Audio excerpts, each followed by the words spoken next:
오늘은 죽음은 존재하지 않는다에 대해 이야기하겠습니다. 최신 양자역학을 기반으로 한 새로운 가설입니다. 일본의 핵물리학자 양자역학 박사 다사카 히로시로는 올해 나이 72세입니다. 2022년에 죽음은 존재하지 않는다라는 책을 썼는데 양자역학의 관점에서 사후세계를 바라보는 방법에 대해 소개한 책입니다. 양자역학에는 양자진공과 영점에너지라는 두 가지 매우 중요한 개념이 있으며 이를 통해 영점장의 개념이 파생됩니다. 공간이 있는 한 영점에너지도 존재한다는 것을 카시미르 효과 실험을 통해 증명되었으며 미국의 저명 한물리학자인 존 휠러도 1立方cm의 공간에 포함된 진공에너지가 우리가 관측한 우주 전체의 모든 에너지보다 클 수 있다고 증명했습니다. 또 다른 유명한 미국 물리학자 리처드 파인만의 확인에 따르면 전구 크기 공간에는 지구상 모든 바다를 증발시킬 수 있는 영점 에너지가 포함되어 있다고 합니다. 현재 진공 에너지는 한 쌍의 양수 에너지와 음수 에너지가 겹쳐진 결과라는 더 강력한 가설이 있습니다. 이 진공을 양자 진공이라고 하고 그 안에 있는 에너지를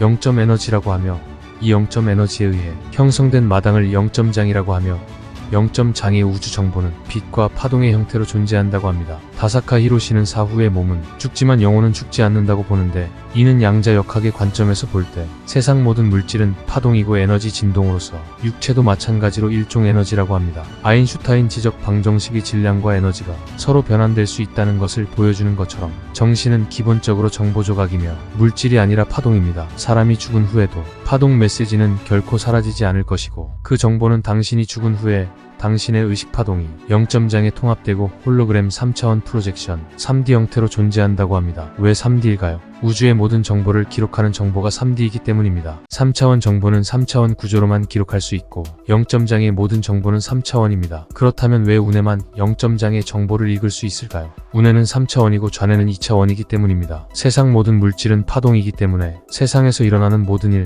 심지어 미래에 일어날 일까지도 홀로그램 투영 형태로 영점장에 저장됩니다. 하지만 영점장에 저장된 미래 정보는 명확한 정보가 아니며 미래는 정해져 있지만 저장된 정보는 정해진 정보가 아니므로 기록이 아니라 기억입니다. 기록과 기억의 차이점은 2차원과 3차원으로서 영점장에는 기억만 있고 기록은 없습니다. 저자는 자신의 영점장을 기반으로 전생기억 현상과 관련하여 전 세계적으로 2세에서 8세 사이 많은 아이들이 전생기억, 즉 가지지 말아야 할 기억을 회상한다고 합니다. 예를 들면 제2차 세계대전 기억이나 전생 기억을 하여 인간의 환생 현상으로 여겨지지만 저자는 이 아이들이 어렸을 때 모종의 영점장에 있는 사람의 기억에 노출되고 뇌에 다운로드하여 1인칭으로도 기억할 수 있다고 합니다. 어린 아이는 운해로 생각할 가능성이 더 높으며 논리가 적은 편입니다. 어린이는 8살 때부터 좌뇌로 생각하는 데 익숙해지며 운해를 더 이상 사용하지 않으면 영점장 정보에 접근할 수 없고 더 이상 기억하지 못합니다. 이 외에도 영점장 이론에 따르면 죽은 친척이나 애완동물도 죽은 후에도 볼 수 있습니다. 영매가 죽은 자와 대화할 수 있는 원인은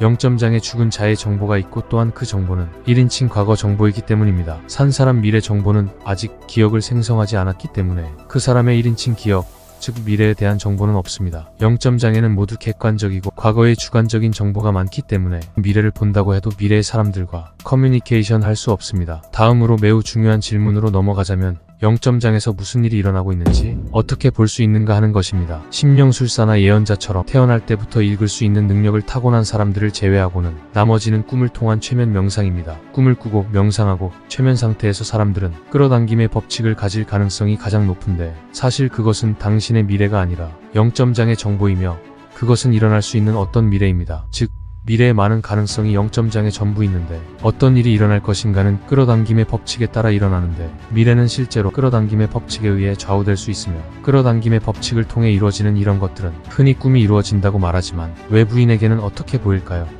그저 운이 좋았을 뿐입니다. 끌어당김의 법칙을 잘 활용하면 꿈을 현실로 만들 수 있습니다. 사실 이 세상 천재 같은 잡스, 아인슈타인, 테슬라는 영점장에 연결하는 매우 강한 능력을 가지고 있으며 끌어당김의 법칙을 배운 것입니다. 영감이나 창의성은 그 사람이 얼마나 똑똑하고 재능이 있는 것과는 아무런 관련이 없습니다. 다만 영점장에서 이런 종류의 정보를 끌어들이는 일종의 영점장 운해를 사용하시는 것뿐입니다. 첫눈에 반하는 사랑도 끌어당김의 법칙으로 당신이 밤낮으로 생각하고 무의식적으로 자신의 이상형을 생각하여 이런 사람을 끌어들여 눈앞에 나타나게 하는 게 아닐까요? 원격 비전으로 이미 일어난 사건을 해결하는 것은 분명 이미 일어난 일이고 과거도 확실하기 때문입니다. 모든 가능성이 존재하는 동안 여러 우주들 중 어느 것이 결정되는지에 따라 결정됩니다. 그러나 이 우주의 미래는 불확실합니다. 이것은 죽음은 존재하지 않는다는 책의 일부이며 기본적으로 양자역학의 최신 개념 중 일부를 사용하여 사후 세계를 설명하는 것입니다. 정보는 사라지지 않는다는 이론에 따라 우리의 의식은 사라지지 않는다고 거론합니다. 그럼 정보는 어디로 갔나요? 정보는 영점장으로 가서 거기서 영원히 보관됩니다. 영점장에서 우리가 어떻게 삶을 보내는지에 관해서는 저자도 잘 모릅니다. 그러나 저자는 우리는 거기에 있어야 한다고 봅니다. 사망 후 영점장 데이터에 액세스할 수 있을 뿐만 아니라 살아있을 때도 액세스할 수 있습니다. 그것은 모든 사람이 가질 수 있는 능력이며 주로 우뇌를 사용하여 연결한 다음 끌어당긴 법칙을 사용하여 삶을 개선하는 것입니다. 과학적인 가설 즉 증거는 없지만 진술이 과학적 논리와 일치하는 것을 가설이라고 합니다. 많은 과학 이론은 가설을 먼저 세우고 검증을 하기 때문에 사후에 우리가 영점장에 들어갈지 여부는 앞으로 검증해야 할 일이고 검증된다면 그것은 과학입니다.